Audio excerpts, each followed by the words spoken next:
Bismillahirrahmanirrahim. Assalamu alaikum dear students. Welcome to our YouTube channel Bio with Muhiz.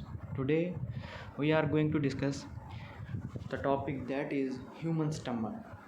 आज हमने इंसान का जो स्टमक है उसके बारे में पढ़ना है, उसका फंक्शन क्या होता है, उसका स्ट्रक्चर क्या होता है और वो डाइजेशन के अंदर किस तरह रोल प्ले करता है वो हम आज पढ़ेंगे।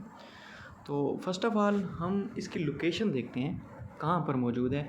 जो स्टमक है इसकी जो शेप है ये जे शेप्ड ऑर्गन है, बैग लाइक ऑर्गन है, एक जे शेप्ड ऑर्गन है और ये मौजूद होता है। It lies on the upper left side of the abdominal cavity. Abdominal cavity जो है उसकी लेफ़्ट साइड के ऊपर की तरफ मौजूद होता है। कहाँ पर? डायाफ्राम के नीचे। डायाफ्राम के नीचे लेफ़्ट साइड के ऊपर एब्डोमिनल कैविटी के अंदर जो हमारा स्टमक है ये मौजूद होता है। उसके बाद इसके जो है हमारे सिलेबस के अंदर 3 पार्ट्स दिए हुए हैं। एक जो है कार्डियक एंड है, दूसरा जो है बॉडी ऑफ स्टमक है, तीसरा हमारे पास पाइलोरिक एंड है। ठीक है, तो सबसे पहले हम चलते हैं कार्डियक एंड की तरफ। कार्डियक एंड जो है it is the upper part of the stomach, यानी जो एसोफिगस है, इसोफिगस से जो ट्यूब आ रही है जहाँ पे स्टमक स्टार्ट हो रहा है, जो उन दोनों को कनेक्ट कर रही है, उस हिस्से को हम कार्डियक एंड कहते हैं। तो इट रिसीव्स क्या करती है ये? It receives from food from oesophagus. Oesophagus जो है उससे ये खुराक को रिसीव करेगी और इसके अंदर एक चेक पॉइंट लगा होता है, गेट वे लगा होता है, उसको हम कहते हैं कार्डियक स्फिंक्टर।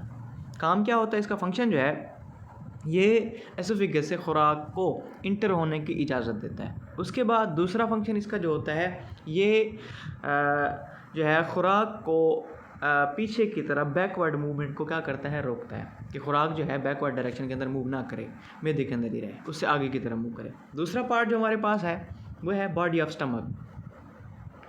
ये जो है largest part of the stomach है और ये मिडल के अंदर पाया जाता है। इसके अंदर ज़्यादातर जो गैस्ट्रिक ग्लैंड्स हैं वो मौजूद होते हैं। इसका फंक्शन क्या होता है? इसका फंक्शन जो है ये खुराक को स्टोर करता है। दूसरा फंक्शन जो है चर्न करता है एंड मिक्स फूड करता है, यानी खुराक को बलौने की तरह घुमाएगा और गैस्ट्रिक जूस के साथ उसको मिक्सअप किया जाएगा ताकि इसको आसानी के साथ हम डाइजेस्ट कर सकें। उसके साथ साथ गैस्ट्रिक जूस भी क्या करता है? ये खारिज करता है खुराक की डाइजेशन के लिए। थर्ड पार्ट हमारे पास है पाइलोरिक एंड। पाइलोरिक एंड जो है ये स्मॉल इंटेस्टाइन जहाँ से शुरू होती है, स्टमक जहाँ पे ख़त्म होता है, स्मॉल इंटेस्टाइन जहाँ पर शुरू होती है, ये वहाँ पर मौजूद होता है। Lower narrow part of the stomach है, ओपन कहाँ पे होता है? ये स्मॉल इंटेस्टाइन के अंदर ओपन होता है। ये क्या करता है? रिलीज़ करता है काइम को slowly into the small intestine. Aahista Aahista peristalsis movement के ज़रिए आहिस्ता आहिस्ता को आगे की तरफ मूव करेगा और इधर जो एक पॉइंट लगा होता है उसका नाम क्या होता है? पाइलोरिक स्फिंक्टर होता है। ठीक है, ये स्ट्रक्चर दिया हुआ है। इस स्ट्रक्चर को आप गौर से देखें। जो पार्ट यहाँ पर स्टार्ट हो रहा है, जहाँ से स्टमक स्टार्ट हो रहा है, ये वाला हमारे पास कार्डियक एंड है, मतलब इधर से कार्डियक स्फिंक्टर मौजूद है, इसके आगे जो है कार्डियक एंड मौजूद है। उसके बाद हमारे पास बॉडी ऑफ स्टमक है, आखिर में जो है हमारे पास दिया हुआ है पाइलोरिक स्फिंक्टर, जहाँ से खुराक बाहर की तरफ मूव करती है। आगे आगे हमारे पास है कि sphincter of the stomach. Sphincter का मतलब होता है गेट वे, यानी जिस तरह हमारे पास घर होता है, घर के बाहर क्या लगा होता है? एक गेट वे होता है, दरवाज़ा लगा होता है, उसी से क्या होता है? इंटर भी होते हैं और बाहर भी जाते हैं। इसी तरह मैदे के अंदर भी 2 स्फिंक्टर लगे होते हैं, एक जो होता है कार्डियक स्फिंक्टर है, दूसरा है पाइलोरिक स्फिंक्टर। कार्डियक स्फिंक्टर जो होता है क्योंकि ये हमारे दिल के करीब होता है, चेस्ट के करीब होता है, इसी वजह से इसको नाम क्या दिया गया? कार्डियक स्फिंक्टर का। ये मौजूद होता है between the oesophagus and stomach. उसके बाद इसका फंक्शन क्या होता है? Open to let food enter, ये इजाज़त देता है खुराक को इंटर होने की।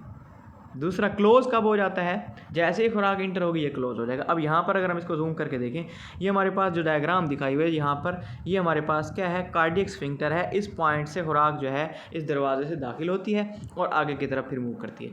दूसरा स्फिंक्टर जो होता है वो होता है पाइलोरिक स्फिंक्टर। पाइलोरिक स्फिंक्टर जो होता है it is present between small intestine and stomach. Stomach और स्मॉल इंटेस्टाइन के दरमियान में मौजूद होता है और ये खुराक को इंटेस्टाइन से दोबारा मैदे में आने से रोकता है।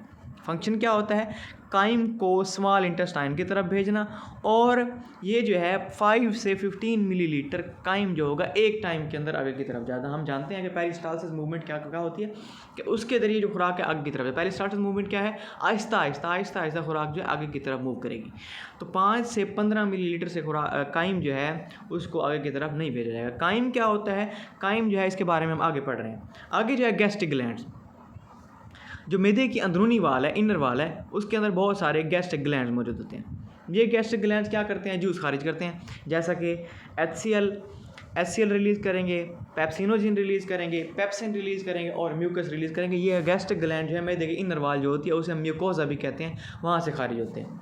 ठीक है, उसके बाद इन सब का रोल दिया हुआ। पहला हमारे पास है role of hydrochloric acid. Hydrochloric acid एक बहुत ही स्ट्रॉन्ग किस्म का तेज़ाब है, एसिड है, that activates pepsinogen into pepsin.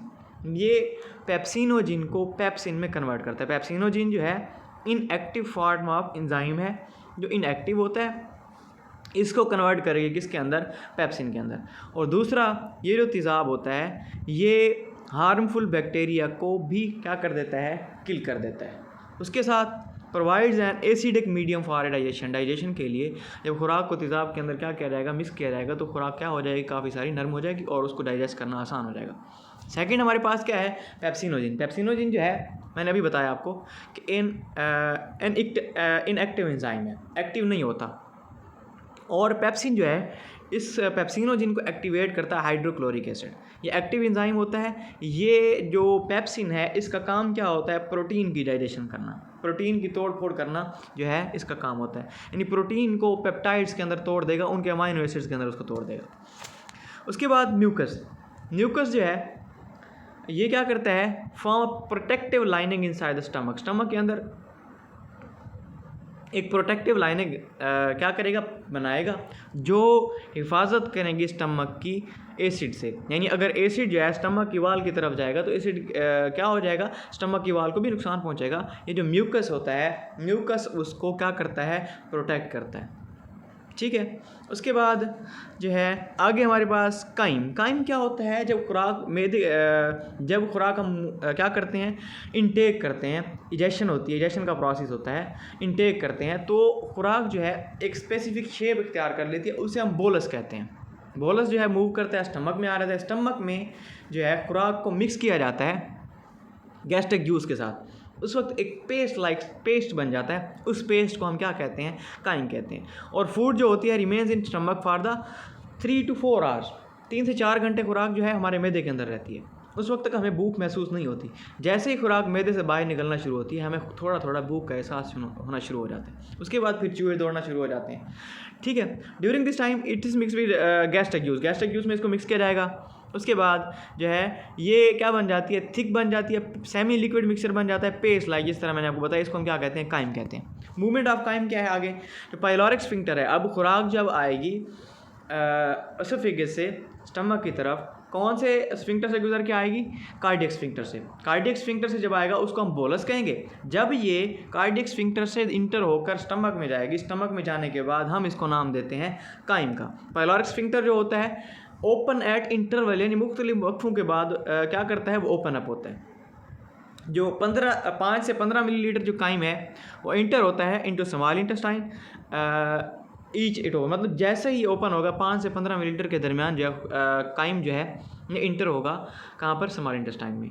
This control release help efficient digestion, यानी खुराक को अगर हम ज़्यादा से ज़्यादा चली जाए, काइम ज़्यादा से ज़्यादा चला जाए तो उसको डाइजेस्ट करना इतना आसान नहीं होगा। इसीलिए 5 से 15 मिलीलीटर जो है काइम को क्या किया जाता है, इंटेस्टाइन के अंदर भेजा जाता है। उसके बाद structure of gastric gland. Gastric gland जो होते हैं इसके अंदर मुख्तलिफ किस्म के सेल्स पाए जाते हैं। एक होते हैं म्यूकस सेल्स होते हैं, उसके बाद HCl जो सेक्रेटिंग सेल हैं, पेप्सिनोजिन सेक्रेटिंग सेल्स हैं। ठीक है, पहला जो म्यूकस सेल है ये क्या करते हैं, म्यूकस सेक्रेट करते हैं। ठीक है, हमारे खुराक को क्या करने के लिए, नरम बनाने के लिए म्यूकस खारिज करेंगे। उसके बाद जो है मैदे की जो दीवार है उसको भी प्रोटेक्ट करते हैं। HCl सेक्रेटिंग सेल जो होते हैं ये हाइड्रोक्लोरिक एसिड सेक्रेट करेंगे। उसके बाद पेप्सिनोजिन सेक्रेटिंग सेल जो होते हैं ये क्या करते हैं, पेप्सिनोजिन प्रोड्यूस करते हैं। अब जो HCl सेक्रेटिंग सेल्स होते हैं इनको हम चीफ सेल्स भी कहते हैं। और जो पेप्सिनोजिन सेक्रेटिंग सेल्स हैं इनको हम जाइमोजिन सेल्स भी कहते हैं। दोनों आपने याद रखना। जो HCl सेक्रेटिंग सेल्स होते हैं हम इन्हें जो है चीफ सेल्स कहते हैं, और जो पेप्सिनोजिन सेक्रेटिंग सेल्स होते हैं हम इन्हें जाइमोजिन सेल्स भी कहते हैं। उसके बाद क्वेश्चन आपके माइंड में होगा कि जो मैदे की दीवार है, क्योंकि हमारे जो स्टमक है, स्टमक के अंदर HCl जो है बहुत ही स्ट्रॉन्ग एसिड है मौजूद होता है, तो उसका इन्वायरमेंट जो होता है बहुत ज़्यादा एसिडिक होता है, तेज़ाबी होता है। ये भी तो हो सकता है कि HCl जो है मैदे की दीवारों को बर्न कर दे, उसको नुकसान पहुंचाए, लेकिन ऐसा नहीं होता। क्यों नहीं होता? क्योंकि जो हमारी स्टमक के अंदर म्यूकोजा लेयर मौजूद होती है वो म्यूकस रिलीज़ करती है, और म्यूकस क्या कर लेता है, स्टमक की वाल को घेर लेता है, सराउंड कर लेता है, और जो एसिडिक मीडियम होता है उसको बेसिक बना देता है। This mucus neutralise acid near the stomach lining, यानी स्टमक लाइनिंग की तरफ अगर क्या होगा HCl आएगा तो उसको क्या कर देगी, न्यूट्रलाइज कर देगी, उसको जो है इफेक्ट को कैंसिल कर देगी। देयरफॉर स्टमक जो है it is not damage bye its own acid. इस क्या करते हैं ये अपने एसिड से, इसी वजह से क्या होता है, महफूज रहता है। अगर खुदा न खास्ता म्यूकोजा लेयर जो है क्या हो जाए, थिक ना हो, ये मौजूद म्यूकस रिलीज़ ना हो, तब जो है ये मैदे की दीवारों को बर्न करना शुरू कर देता है। उसकी वजह से एक प्रॉब्लम क्रिएट होता है जिसको अल्सर का नाम दिया जाता है। मैदे के अंदर मुख्तलिफ ज़ख़म होना शुरू हो जाते हैं। उसके बाद फंक्शन ऑफ स्टमक, स्टमक का काम क्या होता है? स्टमक जो है इसका प्राइमरी फंक्शन जो है वो खुराक को स्टोर करना। कुछ देर के लिए खुराक जो होगी 4 से 5 घंटे के लिए हमारे स्टमक के अंदर रहती है, उसकी वजह से हमें जो है भूख महसूस नहीं होती। दूसरा काम मैकेनिकल डाइजेशन। इसके अंदर मैकेनिकल डाइजेशन जो है हमने पढ़ा था केमिकल डाइजेशन और मैकेनिकल डाइजेशन के बारे में। तो मैकेनिकल डाइजेशन के अंदर जो मैदे की वाल है वो कॉन्ट्रैक्ट और रिलैक्स करती है, चर्निंग एक्शन उसको हम कहते हैं, और खुराक को मिक्स करती है, और फूड जो है it is broken into smaller pieces by the mechanical digestion. Third जो है ये क्या करता है, गैस्ट्रिक जूस जो होता है ये प्रोटीन की क्या करता है, कुछ ना कुछ डाइजेशन करता है, पार्शियल डाइजेशन करता है। इस तरह ये हमारी बॉडी के अंदर बहुत ज़्यादा इंपॉर्टेंट रोल प्ले करता है। ठीक है, तो आज था हमारा ये वाला टॉपिक हमने आज क्लियर कर लिया। तो आप जो है अगर आप अभी तक हमारे यूट्यूब चैनल को अभी तक सब्सक्राइब नहीं किया तो आज ही अभी सब्सक्राइब कर लें और लाइक कर दें। तो आपका बहुत बहुत शुक्रिया। इसी तरह हमें सपोर्ट करते रहिए, हमारे चैनल को भी सब्सक्राइब कीजिए। Thank you so much. मिलते हैं नेक्स्ट वीडियो में, उस वक्त तक के लिए अल्लाह हाफिज़।